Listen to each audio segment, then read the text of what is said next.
Guys, स्वागत है आप सबका आपके अपने यूट्यूब चैनल बॉलीवुड न्यूज में। उत्तराखंड से आकर बॉलीवुड की सिनेमा नगरी में अपनी आवाज का जादू बिखेर कर पहचान बनाई जुबिन नौटियाल ने। जुबिन नौटियाल एक बॉलीवुड प्लेबैक सिंगर है और सॉन्ग राइटर है। जुबिन ऐसे सिंगर है जिनके बॉलीवुड करियर का पहला ही गाना सुपर हिट रहा। जुबिन को गाए गाने जिंदगी कुछ तो बता के लिए म्यूजिक मिर्ची अवार्ड मिला। जुबिन के गाए गाने लोगों को बेहद ही पसंद आते हैं और यही वजह है कि जुबिन म्यूजिक इंडस्ट्री में इतने पॉपुलर है।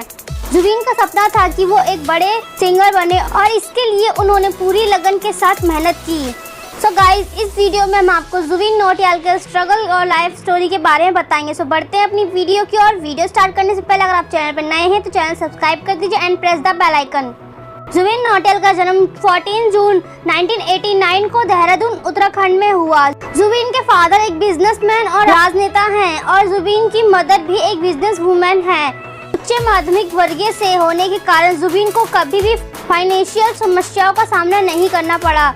जुबिन ने अपनी 8वीं तक की पढ़ाई सेंट जोसेफ्स एकेडमी उत्तराखंड और आगे की पढ़ाई वेलहम बॉयज स्कूल देहरादून से की। इस स्कूल में म्यूजिक भी सिखाया जाता था और वहां से जुबिन गिटार बजाना, हारमोनियम बजाना और सिंगिंग भी सीख गए थे। उन्होंने स्कूल के दिनों में ही इवेंट्स में सिंगिंग करना शुरू कर दिया था। जुबिन धीरे धीरे अपनी सिंगिंग से देहरादून में फेमस होते गए। उनका सपना था कि वो बॉलीवुड में गाने आए और इस सपने को पूरा करने के लिए जुबिन सपनों की नगरी मुंबई में आने का फैसला किया। वो अपनी स्कूली पढ़ाई पूरी होते ही मुंबई चले आए। उस टाइम उनकी उम्र सिर्फ 18 वर्ष थी।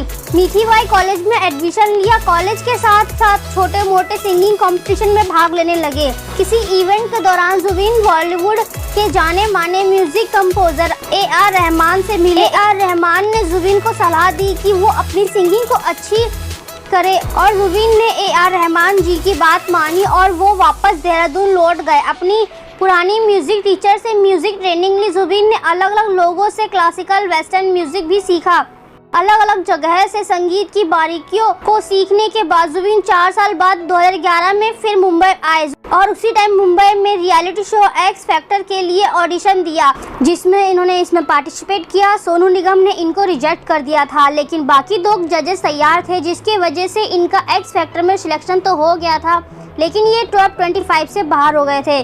जिसके बाद ये बहुत ज़्यादा टूट गए थे क्योंकि ये बहुत ढेर सारे सपने लेकर और बहुत मेहनत करके मुंबई वापस आए थे। लेकिन सपने ज़रूर इनके टूटे हुए थे, लेकिन इन्होंने हार नहीं मानी क्योंकि जुबिन कहते थे कि मुझे बचपन से पता था कि मुझे क्या करना है।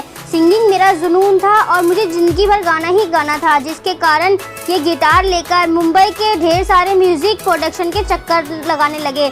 बहुत ज़्यादा चक्कर लगाने के बाद इन्हें गाने की स्क्रैचेस गाने का मौका मिला। अब गाने की स्क्रैचेस क्या होते हैं? गाने की फाइनल रिकॉर्डिंग के पहले छोटे मोटे सिंगर से गाना गवाया जाता है, जिसे स्क्रैचेस कहते हैं, ताकि गाने के धुन, ताल और लय समझ में आ जाए।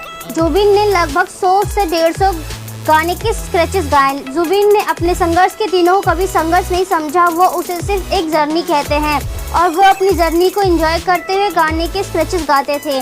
गाने के स्क्रैचेस ऐसे गाते थे जैसे कि इन्हीं की आवाज़ में गाना रिलीज होने वाला है। फिर क्या था, 2014 का साल आया और अक्षय कुमार की मूवी द शौकीन का मेहरबानी गाने का मौका मिला। मेहरबानी सॉन्ग का स्क्रैच अक्षय कुमार के पास पहुंचा। जब अक्षय कुमार ने ये स्क्रैच सुना तब उन्होंने कहा कि मुझे ये सॉन्ग इसी आवाज़ में चाहिए और मुझे यही सिंगर चाहिए। और उसी साल सोनाली केवल का एक मुलाकात सॉन्ग आया था जो रिलीज़ हुआ था, जो कि काफ़ी ज़्यादा सुपर डुपर हिट हुआ था। लेकिन जुबिन ने रिकॉर्ड सबसे पहले मेहरबानी किया था और जब मेहरबानी सॉन्ग रिलीज़ हुआ था वो भी सुपर हिट रहा। इसके बाद जुबिन ने कभी पीछे पलटकर नहीं देखा। जुबिन भक्ति गाने भी गाते हैं और पुराने गाने की रीमेक भी गाते हैं। जब वो जुबिन पुरानी गानों की रीमेक गाते हैं तब ऐसा लगता ही नहीं है कि ये किसी गाने का रीमेक हो और जुबिन के हर गाने आज सुपर डुपर हिट रहते हैं और ट्रेंडिंग पेज पर होते हैं। और रिसेंटली इनका गाना लुट गए 700 मिलियन व्यूज़ पार कर चुका है और ये गाना उनके कैरियर का सबसे सुपर हिट सॉन्ग बन गया है। जुबिन ने अपने कैरियर में कई सुपर हिट सॉन्ग किए हैं, जिनका नाम है लुट गए, इन्ना सोना, जिंदगी कुछ तो बता और फिर मुलाकात। चलिए गाइस, जुबिन की लाइफ के और कुछ फैक्ट्स के बारे में बात करते हैं। जुबिन की रिलेशनशिप की बात करें तो जुबिन की गर्लफ्रेंड का नाम है कीर्तिका कामरा। अब चलिए दोस्तों बात कर लेते हैं जुबिन के इनकम के बारे में। जुबिन एक सॉन्ग को रिकॉर्ड करने के लिए 10 लाख रुपए चार्ज करते हैं। जुबिन किसी भी कॉन्सर्ट में परफॉर्म करने के लिए 60 लाख रुपए चार्ज करते हैं और वो इंडियन आइडल या किसी भी शो में जाने के लिए एक दिन के 5 लाख रुपए चार्ज करते हैं। चलिए दोस्तों, अब बात करते हैं जुबीन के नेटवर्थ के बारे में। जुबीन की नेटवर्थ है 24 करोड़ रुपए और इनके हाउस के बारे में बात करें तो जुबीन अपनी फैमिली के साथ मुंबई के एक बंगले में रहते हैं और इनके इस घर की प्राइस है 10 करोड़ रुपए। तो चलिए दोस्तों, बात कर लेते हैं जुबीन के कार कलेक्शन के बारे में। जुबीन को लग्जरियस कार रखने का बहुत शौक है। जुबीन के पास एक मर्सिडीज बेंज GLS है, इसकी प्राइस है 80 लाख रुपए। इसके सिवा उनके पास एक ऑडी Q7 है, जिसकी प्राइस है 90 लाख रुपए। तो ये थी जुबीन के लाइफ स्टोरी और लाइफस्टाइल के बारे में। अगर वीडियो पसंद आए तो लाइक करें, मेरे चैनल को सब्सक्राइब करें और आपको जुबीन कैसे लगते हैं कमेंट बॉक्स में लिखना ना भूलें।